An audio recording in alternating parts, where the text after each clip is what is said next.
Ang sea lion.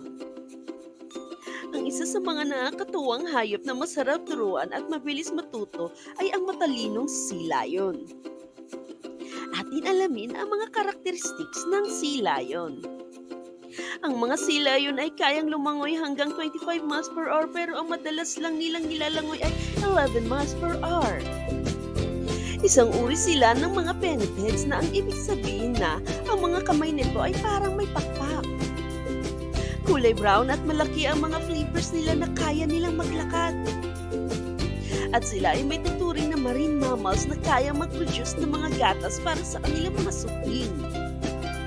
Ang mga newborn sea lion ay bumibigat ng 13 kg to 20 kg at may laki itong 2.5 feet. Kaya nilang kumain ng isda ng 20 kg per day. Alam niyo ba na ang pinakamalaking sea lion ay may bigat ng 1,000 kg at tumataas ito ng 10 feet?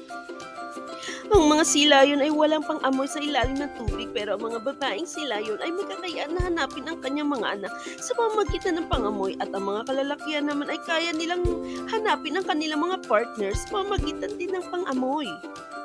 Alam niyo ba na kaya nilang mabuhay na umaabot ng 20 years at sinasabing meron din daw na umaabot ng 30 years? Ilan lamang ito sa mga karakter ng mga sea lion. Isa sa mga friendly na hayop na masarap turuan at panoorin dahil sa mga trick nitong ginagawa. Ikaw, gusto mo rin ba sila? Nagustuhan niyo po ba ang ating kwento ngayon?